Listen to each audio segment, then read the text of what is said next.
Hello friends, welcome back to Priya Vijay kitchen. நான் பிரியா பேசுகிறேன்.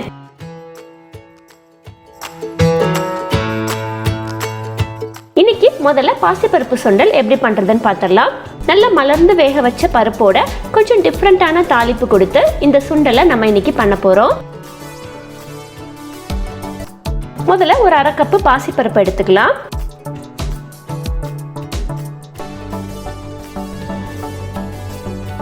இதை ஒரு 2லேருந்து 3 தடவை நல்லா கழுவிட்டு எடுத்துட்டு வந்துடுறேன். இப்போ நல்லா கழுவியாச்சு. இப்போ நம்ம தண்ணி ஊற்றி வேக போட்டுடலாம். தண்ணி அளவு வந்து ஒரு 2.5 டம்ளர் அளவுக்கு ஊற்றுனீங்கன்னா சரியா வரும்.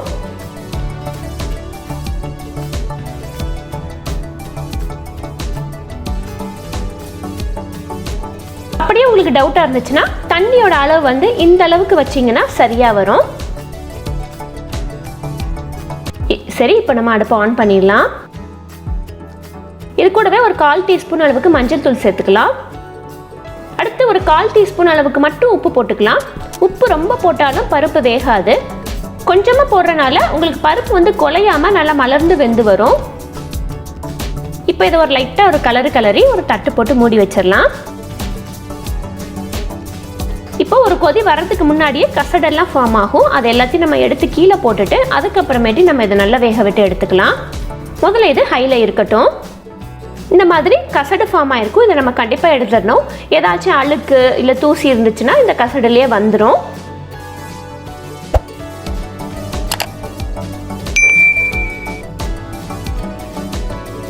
இதெல்லாமே கசடு. இதை அப்படியே நம்ம கீழே ஊற்றிடலாம். இப்போ ஒரு கொதி வந்துருச்சு. இதை வந்து நம்ம இப்போ மூடி போட்டு ஸ்லோ பண்ணி ஒரு 10லேருந்து 12 நிமிஷம் வேக விட்டு எடுக்க போகிறோம். இப்போ ஒரு 10 நிமிஷம் ஆச்சு. இப்போ பருப்பு வந்து வெந்துருச்சான்னு பார்த்துடலாம்.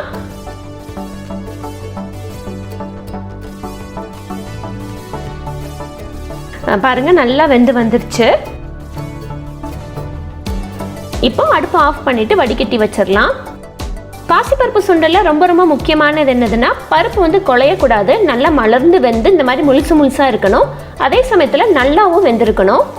இந்த மாதிரி நல்லா பொலன்னு எடுத்து வச்சிட்டோம்னா சுண்டல் சாப்பிட்றதுக்கு ரொம்பவே நல்லாயிருக்கும். அடுத்து தாளிப்புக்கு போயிடலாம். ஒரு டீஸ்பூன் அளவுக்கு எண்ணெய் ஊற்றிக்கலாம். உங்களுக்கு தேங்காய் எண்ணெய் பிடிக்குன்னா நீங்கள் வந்து இதுக்கு தேங்காய் எண்ணெயை பயன்படுத்திக்கலாம். எங்கள் வீட்டில் வந்து கொஞ்சம் தேங்காய் எண்ணெய் யாரும் விருப்பப்பட மாட்டாங்க. அதனால் நான் இன்றைக்கி கடலை எண்ணெய் தான் சேர்த்துருக்குறேன். இதுக்கு வந்து 1 டீஸ்பூன் அளவுக்கு எண்ணெய் விட்டாலே போதும். எண்ணெய் காஞ்சதும் 1 டீஸ்பூன் கடுகு, 1 டீஸ்பூன் உளுந்தம்பருப்பு சேர்த்துக்கலாம். கடுகு வெடிச்சதும் ஒரு சின்ன பச்சை மிளகாயை சின்னதாக நறுக்கி வச்சிருக்கிறேன், அதை சேர்த்துக்கலாம். அடுத்து இது கூடவே ஒரு பிடி அளவுக்கு துருவின இஞ்சி சேர்த்துக்கலாம். அடுத்து கொஞ்சமாக கருவேப்பிலை. இதை ஒரு லைட்டாக ஒரு பரட்டிட்டு வேக வச்சிருந்தா நம்ம பாசி பருப்பை சேர்த்துடலாம்.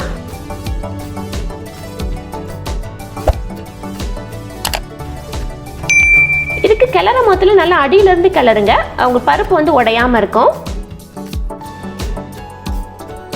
இதுக்கு வந்து நம்ம வேக போட மொத்தல 1/4 உப்பு தான் போட்டோம்.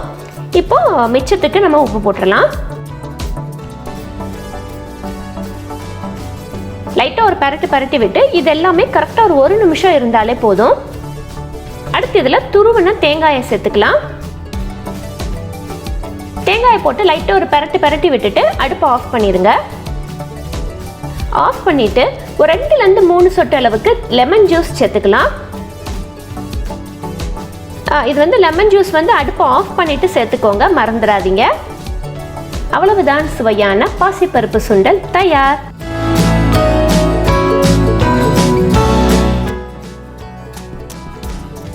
போன வீடியோவில் பாசிப்பருப்பு சுண்டல் எப்படி பண்ணுறதுன்னு பார்த்தோம். இன்றைக்கி ரொம்பவே டேஸ்டான ஈஸியாக செய்யக்கூடிய வேர்க்கடலை சுண்டல் எப்படி பண்ணுறதுன்னு பார்க்கலாம்.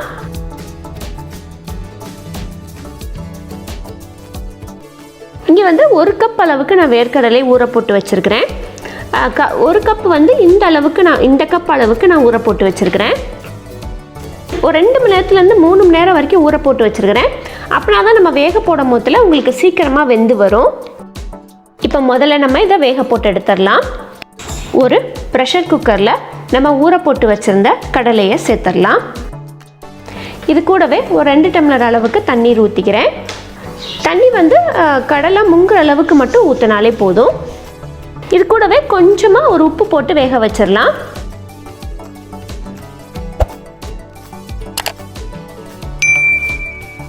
இப்போ ஒரு கடாயை சூடு பண்ணிக்கலாம். கடாய் சூடானதும் 2 டீஸ்பூன் அளவுக்கு உளுந்தம்பருப்பு சேர்த்துக்கலாம். இது லைட்டாக ஒரு கோல்டன் ப்ரௌன் ஆகிற வரைக்கும் வறுத்துக்கலாம். இப்போ லைட்டாக கோல்டன் ப்ரௌன் ஆயிடுச்சு. இதோட நம்ம காரத்துக்கு வத்தல் சேர்த்துக்கலாம். ஒரு 3லேருந்து 4 வத்தல் சேர்த்துக்கோங்க, சரியாக வரும். அவ்வளோதான், பொன்னிறமாக வறுத்தாச்சு. இப்போ அடுப்பை ஆஃப் பண்ணிவிட்டு ஒரு 2 சிட்டிகை பெருங்காயத்தூள் சேர்த்துக்கலாம். இது அப்படியே ஒரு தட்டுக்கு மாற்றிட்டு நல்லா ஆறின உடனே நம்ம அரைச்சிட்டு வந்துடலாம். ரொம்ப மையாக அரைக்காமல் கொஞ்சம் குறப்பாக அரைச்சோன்னா நல்லாயிருக்கும். அதுக்குள்ளேயே கடலை நல்லா வெந்து வந்துருச்சு. ஹையில் வச்சு 3லேருந்து 4 விசில் விட்டு எடுத்துருக்கிறேன். இப்போது தண்ணியெல்லாம் வடித்து கடலையை மட்டும் தனியாக எடுத்து வச்சுக்கலாம். திரும்பியும் அதே கடாயை சூடு பண்ணிக்கலாம். ஒரு 1 டீஸ்பூன் அளவுக்கு எண்ணெய் விட்டுட்டு எண்ணெய் காஞ்சதும் 1 டீஸ்பூன் அளவுக்கு கடுகு, 1 டீஸ்பூன் உளுத்தம் பருப்பு, சும்மா கொஞ்சம் வாசத்துக்கு சீரகம்,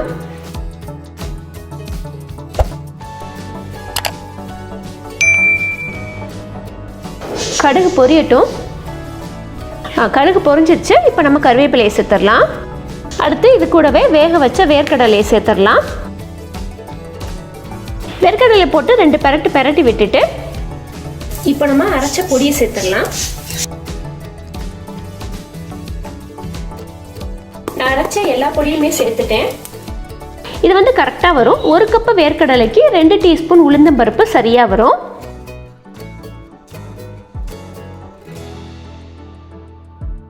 இதுக்கு தேவையான அளவு உப்பு போட்டுக்கலாம். நம்ம வேக போடும் போதில் கொஞ்சமாக தானே உப்பு போட்டோம். இதுக்கு மிச்சம் உப்பை நம்ம இப்போ போட்டுடலாம்.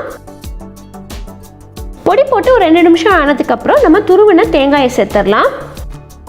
இது கூடவே உங்களுக்கு விருப்பம் இருந்தால் நீங்கள் தேங்காய் எண்ணெய் சேர்த்துக்கலாம். ஒரு 2லேருந்து 3 சொட்டு சேர்த்திங்கனாலே போதும், நல்ல மணமாக இருக்கும். நான் இன்றைக்கி இங்கே தேங்காய் எண்ணெய் சேர்க்கலை. அவ்வளோதான், அடுப்பு ஆஃப் பண்ணியாச்சு. சுவையான வேர்க்கடலை சுண்டல் தயார். ஸ்வீட் கார்ன் வச்சு ஒரு சுண்டல் எப்படி பண்ணுறதுன்னு நம்ம எப்பயும் வீட்டில் வச்சிருக்கிற ஒரு பொடி போட்டு அட்டகாசமாக இந்த சுண்டலை ஃபினிஷ் பண்ண போகிறோம்.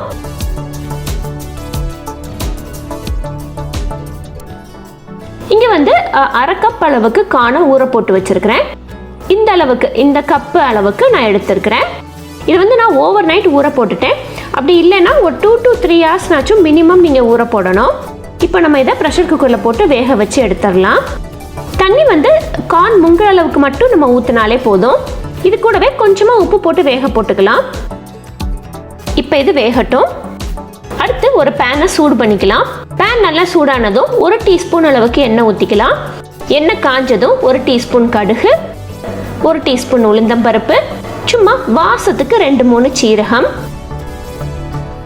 அடுத்து கொஞ்சமாக கருவேப்பிலை கிள்ளி போட்டுக்கிறேன். இங்கே காரத்துக்கு நான் 3 வத்தல் சேர்க்குறேன். உங்கள் காரத்துக்கு தகுந்த மாதிரி நீங்கள் சேர்த்துக்கோங்க. லைட்டாக இதை ஒரு பெரட்டி விட்டுக்கலாம்.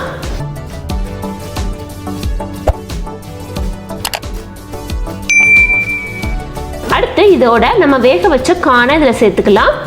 நம்ம தாளிச்சதோட லைட்டாக ஒரு பெரட்டி விட்டுக்கிறேன். கொஞ்சம் லைட்டாக தண்ணி இருக்கிற மாதிரி இருக்குது. கொஞ்சம் நல்லா வத்தட்டும். அது வரைக்கும் லைட்டாக பெரட்டி விட்டுக்கலாம். இப்போது தண்ணியெல்லாம் நல்லா வத்திருச்சு. இந்த அளவுக்கு ட்ரையாக இருக்கட்டும். கொஞ்சம் உப்பு பத்தாத மாதிரி இருந்தது, நான் கொஞ்சம் போட்டுக்கிறேன். உப்பு போட்டு லைட்டாக ஒரு பெரட்டி விட்டுட்டு அடுத்துதான் முக்கியமான ஒரு பொடியை நம்ம போட போகிறோம். என்ன பொடின்னு பார்த்தீங்கன்னா, நம்ம வீட்டில் எப்பயுமே வச்சுருக்கிற இட்லி பொடி தான். இட்லி பொடியிலேருந்து 1 டீஸ்பூன் அளவுக்கு எடுத்து லைட்டாக அது மேலே தூவி விட்டுருங்க. 1 டீஸ்பூன் போட்டாலே போதும். பொடி போட்டு ரொம்ப நேரம் வேக வைக்கணும்னு அவசியம் இல்லை. உடனே நம்ம தேங்காயை போட்டுடலாம். தேங்காயை போட்டு லைட்டாக 2 பெரட்டி விட்டுட்டு இறக்கினா சுவையான ஸ்வீட் கார்ன் சுண்டல் தயார். இந்த ரெசிபியை கட்டாயம் உங்கள் வீட்டில் ட்ரை பண்ணி பாருங்கள். அடுத்து எந்த மாதிரி ரெசிபி வீடியோ வேணுங்கிறத கீழே கமெண்ட்டில் சொல்லுங்கள்.